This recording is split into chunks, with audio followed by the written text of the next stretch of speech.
تسلیم کر لیا. اتنا ہمارا مطالبہ ہے کہ اس آدمی کو ضرور سزا دو جس نے یہ ترمیم کی ہے. لیکن ہم نہیں کرتے. کوئی نہیں نکلے, نہیں نہ نکلے بولے. تو وزیر قانون صاحب کو کیا مصیبت بنی ہوئی ہے نیا فتویٰ دینے کی؟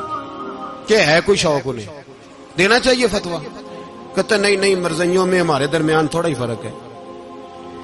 مجھے یوں لگتا ہے کہ یہ جان بوجھ کر کوئی نہ کوئی ایسی شرارت کرتے ہیں جس سے لوگ اشتعال میں رہیں.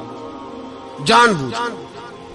حلم, حوصلہ, صبر ذات کے بارے میں تو ہے, لیکن اگر کوئی رسول پاک کی بے ادبی کرے تو پھر حوصلے کی بات ہے ہی نہیں. پھر تو جہاد کی بات ہے. اور میں دیانتداری سے مسجد میں باوضو بیٹھ کر جمعے کے دن مشورہ دیتا ہوں حکومت کو اور وزیر قانون کو مشورہ دیتا ہوں کہ نہ فرعون کی حکومت ساری زندگی رہی, نہ نمرود رہا, نہ جاج بن یوسف رہا, نہ یزید رہا.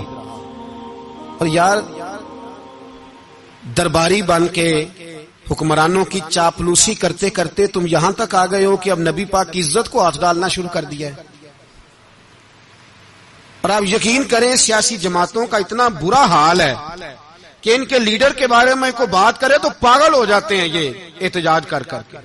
اور اس نے ڈائریکٹ کہہ دیا کہ ختم نبوت کا مسئلہ ہی کوئی نہیں, جو دین کی بنیاد ہے, کسی کو پرواہ نہیں.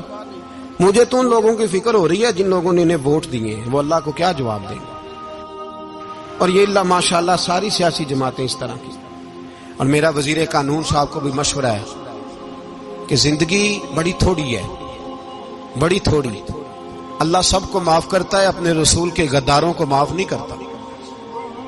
اور یہاں تمہاری گاڑیوں پہ جھنڈے لگے ہوئے ہیں, وہاں بھی تمہارے جھنڈے لگیں گے, پر اس لیے لگیں گے کہ یہ غدار ہیں ناموس رسالت کے. یہ جھنڈے لگیں گے. شرم کرو اور ڈر جاؤ, بس کر دو. تمہارے منہ میں اب دانت پورے نہیں رہے. کوئی شوگر کا مریض ہے تو کوئی بلڈ پریشر کا, تو کوئی ہارٹ کا, تو کوئی کینسر کا. شرم کرو اور اپنی قبر کی بھی تھوڑی سی فکر کرو. بتاؤ پاکستان کے کتنے صدر گزرے, وزیر اعظم گزرے, تو ان کی قبریں کہاں ہیں؟ کوئی جاتا ہے ان کی قبروں پہ؟ کسی کو خبر ہے؟ کیوں اپنے لیے جہنم کٹھی کرتے؟ سارا کچھ دنیا داری رہ گئی ہے, سارا کچھ صرف یہی رہ گیا. حضرت ابو بکر سردار تھے, حضرت عمر سردار تھے قبیلے, حضرت عثمان سردار تھے.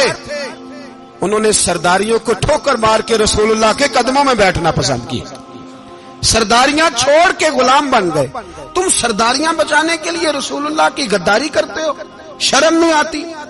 اور قوم شکوہ ہے مجھے ان لوگوں سے جو مولوی تو کہہ دیتے ہیں تو سیاست نہ کر, اور کسی سیاست دان کو منع نہیں کرتے کہ جب تجھے سورت فاتحہ بھی نہیں آتی تو تجھے کس نے اجازت دی ہے اتنی بڑی بات. اور میں نے پچھلے سے پچھلے جمعے بھی کہا تھا, پھر کہتا ہوں اور آن دی ریکارڈ کہتا ہوں, مرزائی کل بھی کافر تھے, آج بھی کافر, اور قیامت تک.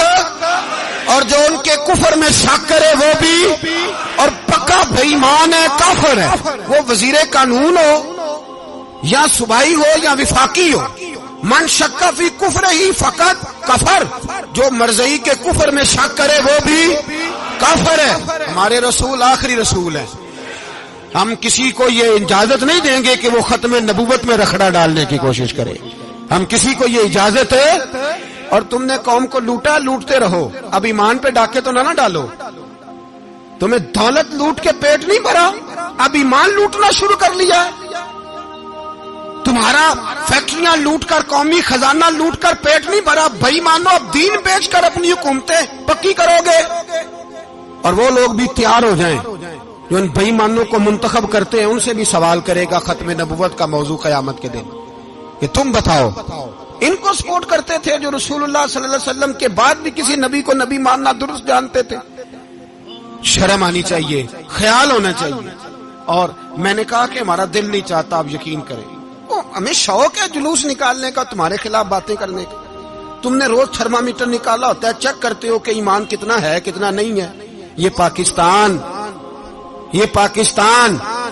اگر صوبہ سندھ ہے تو حضرت عبداللہ شاہ غازی کا ہے, اگر بلوچستان ہے تو حضرت بابا عبد الرحمان کا ہے, اور اگر پشاور ہے تو وہ صوفیاء کا ہے, اور اگر یہ دھرتی پنجاب ہے تو یہ داتا علی اجویری کی ہے.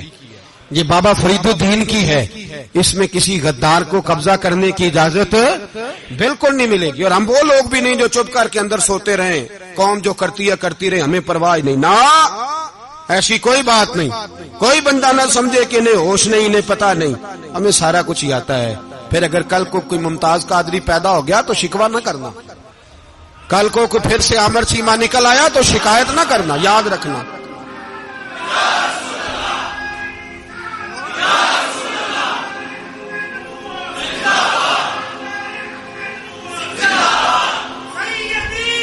تو میرے بھائی کھول کے بولے یا نبی رسول کے وہ صلی اللہ. تو یہ مشورہ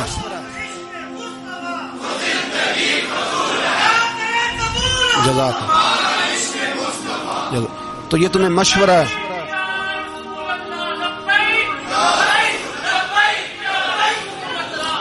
میری بات سنیں، یاد رکھیں، یہ لوگ بعد میں پچھتاتے ہیں، پھر مناظرے کراتے پھرتے ہیں، اس نے صحیح کیا کہ غلط کیا، پھر انہیں ہوش آتی ہے بعد میں، پھر ان کے ہواری نکل نکل کے میدانوں میں دلیلیں دیتے ہیں. اس لیے ہمارا مشورہ ہے انہیں کہ یہ اپنی حد میں رہیں، اور جو کام تمہارے ذمہ، میں نے کہا نا تم نے بڑا لوٹا، یہ قوم روز تمہیں موقع دیتی ہے لوٹنے کا، یہ موقع دیتی ہے، تو تم نے دولت لوٹ کے پیٹ نہیں بھرے، اب ایمان لوٹنے کے چکر میں آ گئے ہو. یاد رکھو، مسلمان گناہگار ہیں، غدار نہیں ہیں. تمہیں دولت لوٹنے کا تو شاید موقع مل گیا ہے، پر ایمان لوٹنے کا موقع نہیں ملے گا. تو اس لیے اس کو لگام دو.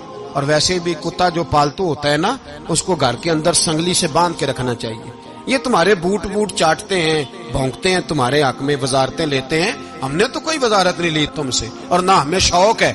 اس لیے کہ ممبری کیا کرنی ہے جس کو ممبر رسول عطا کر دیا جائے، اس نے کیا کرنی ہے یہ ممبریاں جس کو پکا پکا ممبر رسول دے دیا جائے. تو اس لیے اس سے باہر آؤ. میں نے کہا بڑے بڑے نمرود، فرعون، قارون دفن ہے، تمہارا بھی نام تک نہیں ہوگا، بالکل نام نہیں ہوگا. اس لیے ہمارا مشورہ، اور آپ لوگ بھی آئے نا یہ اگلے سال، تو ان کو کھڑا کر کے پوچھ لینا، اسلامی جمہوریہ پاکستان کا تم نے ایم پی ایم نے بننا ہے، پہلا کلمہ ہی صحیح سنا دو. چلو خدا کا واسطہ یہی بتا دو کہ تمہیں نماز بھی ڈھب سے آتی ہے کہ نہیں. اور آپ کی موج ہے، آپ بٹھا لیتے ہیں سر پہ، کیا کریں، سمجھانے والے مفت گناہگار ہو گئے اور بہکانے والے سب تمہارے یار ہو گئے. اس لیے یہ چھیڑتے ہیں جان بوجھ کے.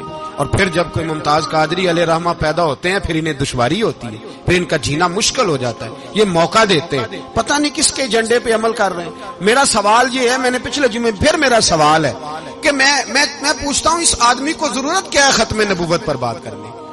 جب امت مسلمہ کے متفق کا فیصلہ ہے کہ مرزائی کافر، اسمبلی نے بل پاس کر دیا کہ مرزائی، ان کو اقلیت قرار دے دیا، اور جب سے وہ اقلیت بنے، نہ ہم نے ان کی عبادت گاہ جلائی، نہ ہم نے ان کو قبروں سے نکالا، نہ ہم نے، بس ٹھیک ہے جیسے عیسائی رہتے ہیں، یہودی سے کس ملک میں رہتے ہیں وہ بھی رہیں، اقلیت بن کے رہے، کوئی اعتراض. پر تم انہیں کھینچ کے کیوں قریب کرتے ہو؟ تمہارا کیا جرانہ ہے ان کے ساتھ؟ بتاؤ تو صحیح. ان لوگوں سے ان کو چاہیے اپنے منہ میں لگام ڈالیں، اور اگر نہیں ڈالیں گے پھر انشاءاللہ ڈالی جائے گی، اور بڑی تگڑی ڈلے گی، اور پھر ایسی ڈلے گی. سلمان تاثیر جب مرا تھا نا تو 5-5 لاکھ روپیہ مولویوں کو آفر کی جنازہ پڑھاؤ، 5-5 لاکھ روپیہ چھوٹے چھوٹے مولویوں کو. اور داتا صاحب کی مسجد کے خطیب بھی صوبائی جو تھے، وہ خطیب تھے، ملازم تھے، انہوں نے کہا کہ ایمان نہیں بیچنا، نکالنا نوکری سے تو نکال دو. اور بادشاہی مسجد کا مولوی جس کا پتہ ہی نہیں چلتا، کبھی کدھر چلا جاتا ہے کبھی کدھر، یہاں تو وہ بھی کھڑا ہو گیا، اس نے کہا نا ایمان نہیں بیچنا. گورنر ہاؤس کی مسجد کا امام کہنے لگا کہ بخشا جانا نہ جانا یہ تو رحمت الہی کا معاملہ ہے، پر اتنا گندا جنازہ نہیں پڑھنا، اتنا گندا جنازہ نہیں ہم پڑھیں گے.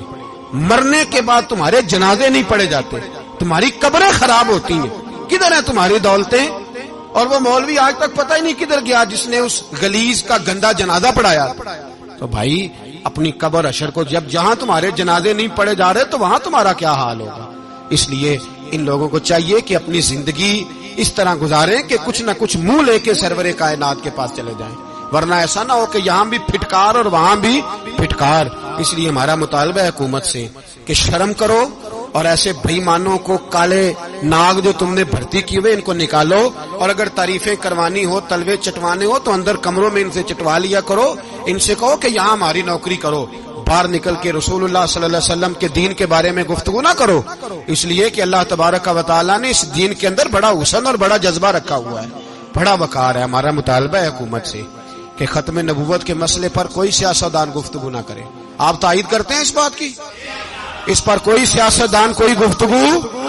ہمارے پاس بڑے تماشے ہیں سیاست کرنے کو، باقی تماشوں پہ سیاست کرو، یہ رسول اللہ کی ناموس کا معاملہ ہے، یہ چھیڑنے کی تمہیں اجازت؟ مجھے سمجھ نہیں آتی یار، جب بات ختم ہو گئی، اسمبلی نے بل واپس لے لیا، تو صوبائی وزیر قانون کو آخر تکلیف کیا ہے؟ آپ کے پاس جواب ہے کوئی اس بات کا؟ یہ بات ختم ہو گئی، ہم نے جلوس نہیں نکالنا، چھوڑ دیا، خاموش ہو گئے، علماء نے میٹنگیں بلائی تھی کینسل کر دی، ٹھیک ہے جی بات، اب دوبارہ سے کیوں چھیڑتے ہو؟ پھر کہتے ہیں احتجاج ہوتا ہے، شور ہوتا ہے، تم خود ایسی حرکتیں کرتے ہو جس سے افراتفری پیدا ہوتی ہے۔ یہ ملک رسول اللہ کے نام پہ بنا ہے، اور قیامت تک یہاں وہی ہوگا جو میرے رسول پاک صلی اللہ علیہ وسلم کی رضا ہوگی، اور نبی پاک کے قانون کے خلاف کوئی قانون یہاں چل سکتا؟ اللہ ہمیں سمجھنے کی توفیق عطا فرمائے۔